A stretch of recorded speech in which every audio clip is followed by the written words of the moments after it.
నమస్కారం. కర్షక నేస్తానికి స్వాగతం. దాదాపుగా ఉమ్మడి తెలుగు రాష్ట్రాల్లో మే మొదటి వారం నుండే వర్షాలు కురవడం జరుగుతుంది. దాదాపుగా అన్ని ప్రాంతాల్లో ఇప్పటికే 2-3 వర్షాలు పడడం కూడా జరిగింది.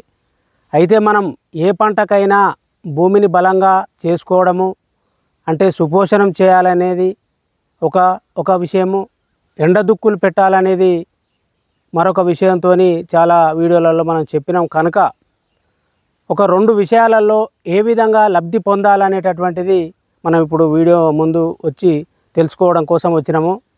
ఇప్పటికే అనగా మొదటి వర్షానికి ఎండదుక్కులు చేసినటువంటి రైతులు ఉన్నారు కనుక వాళ్ళు తప్పకుండా పెసర కానీ, జీలుగ కానీ, జనుము కానీ పంటలు పండించి మొగ్గ పూత దశలో కలియదున్నాలని ఒక విజ్ఞప్తి. అదేవిధంగా భూసారాన్ని, సేంద్రియ కర్బనాన్ని పెంచాలనేది కూడా మరొక విజ్ఞప్తి చేసుకుంటూ, నేను ఇచ్చే సలహా ఏంటంటే మార్కెట్లో మంచి దిగుబడులు ఇచ్చేటటువంటి పెసర రకాలు ఉన్నాయి కాబట్టి ఆ పెసర విత్తుకుంటే ఒకసారి పంట ఏరుకోవచ్చు, ఏరుకొని అందులోనే కలియదున్నొచ్చు. రెండో విషయం ఏంటంటే వర్షాలు అధికంగా పడి కనుక పంట మనకు చేతికి రాకపోతే, అదే పెసర పంట అనేది చేతికి రాకపోతే అందులోనే కలియదున్నడం వల్ల కూడా మనం భూమిని సుపోషణం చేసినట్టు అవుతుంది. అంటే 100% భూమి పోషకాలతోని నింపిన వారం అవుతామని చెప్పొచ్చు. ఒకవేళ రెండవది ఏంటంటే, ఒకవేళ పంట చేతికి వస్తే మనకు 3 నుంచి 5 క్వింటాళ్ళు ఒకసారి ఏరినా కూడా మనకు దిగుబడి వచ్చి ఎంత లేదనుకున్న 7,000 రూపాయల మద్దతు ధర ఉన్నా కూడా 4,28 దాదాపు ఒక 30,000 రూపాయలు మనం తీసుకున్న వాళ్ళం అవుతాము, భూమిని సుపోషణం చేసిన వాళ్ళం అవుతామని అనుకుంటూ, అయితే అలాంటి మంచి పెసర రకాలను కనుక మనం చూసుకున్నప్పుడు ఏంటంటే ఎల్జీజీ అంటే TM 96-2 అనేటటువంటిది ఒక వెరైటీ ఉన్నది.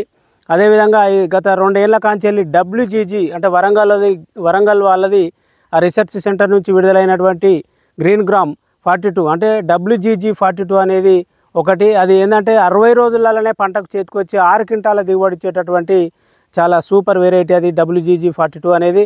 అదేవిధంగా MGG 347 అనేటటువంటిది కూడా ఒక వెరైటీ. అదేవిధంగా MGG 351 అనేది ఇది వరి మాగాణుల్లో ఇప్పుడు దాదాపు చాలామంది రైతులు వరి మాగాణులను దున్ని ఉన్నారు కాబట్టి ఒకసారి ఇరువాలు చేసిండ్రు. మళ్ళీ ఇప్పుడు కనుక దాన్ని చల్లుకుంటూ ఒకసారి చేస్తే ఇది కూడా ఈ వెరైటీ 351 MGG అనేది నంబర్ 1. అదేవిధంగా IPM 214 అనేది ఇది ఒక 5వ రకము, ఇది కూడా బాగానే పండుతుంది. LGG 107 అనేటటువంటిది కూడా ఒక రకం ఉన్నది. అదేవిధంగా LGG 160 అనేటటువంటి రకం ఉన్నది. అదేవిధంగా LGG 450 అనేటటువంటి రకాలు, ఇవి కొత్తగా వచ్చినటువంటి రకాలు. అంటే గత 2-3 ఏళ్ల కాంచెల్లి చాలా సూపర్గా పండినటువంటి పంట పండుతుంది కాబట్టి ఈ రకాలను కనుక దాదాపు ఈ రకాలన్నీ నేను చెప్పినటువంటి 7-8 రకాలు దాదాపుగా పల్లాకు తెగుళ్ళు తట్టుకుంటే, అదేవిధంగా కొమ్మ ఎండు తెగుళ్ళను కూడా తట్టుకొని మే 20వ తారీఖు నుండి కనుక మనం సాగు చేస్తే, అంటే మే 20 నుంచి ఇప్పుడు ఇవాళ మే 17 కదా, దాదాపు ఇవాటి నుంచి ఒక 15 రోజులలో కనుక మనము ఈ దుక్కులలో కానీ లేకుంటే కొయ్యకాల అడుగు కానీ మనం సాగు చేసినట్లయితే దాదాపుగా మనము 60 నుంచి ఒక 75 రోజులలో పంట చేతికొస్తుంది. 1 ఎకరానికి మనం విత్తనాలను కనుక చూసినట్లయితే ఒక 6 కిలోల విత్తనము మనకు పడుతుంది.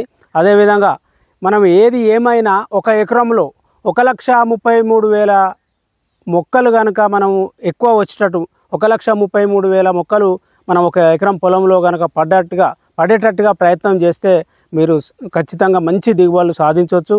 అదేవిధంగా ఏది ఏమైనా విత్తే ముందు మాత్రం విత్తన శుద్ధి అనేది ముఖ్యము.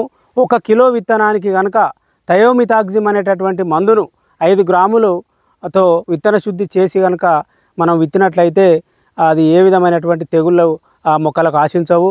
అదేవిధంగా విత్తినటువంటి 24 గంటల నుంచి 48 గంటల లోపు కనుక పదనులు ఎప్పుడైనా రైతులు గమనించాలి. ఏ కలుపు మందు అయినా కూడా పదను చూసి మాత్రమే కొట్టాలి. పదను లేకుండా భూమి లోపల పదను లేకుండా మాత్రం కలుపు మందులు ఏ పంటకైనా పనిచేయనేది గ్రహించగలరు. అయితే మనం పదను లోపల కనుక 1 లీటర్ పెండిమితాలని కనుక ఈ పదను లోపల స్ప్రే చేసినట్లయితే ఎలాంటి కలుపు సమస్య ఒక నెల రోజులు మనకు రాకుండా ఉంటుంది. ఈ విధంగా సమగ్ర సస్యరక్షణ చర్యలు చేపట్టి 6 నుంచి 8 క్వింటాల దిగుబడి సాధిస్తారని, అదేవిధంగా భూమిని సేంద్రియ కర్బనంతో నింపుతారనేటటువంటి ఒక మెసేజ్తోని మీ ముందుకు రావడం జరిగింది, వీడియో తీయడం జరిగిందని ముగిస్తున్నాను.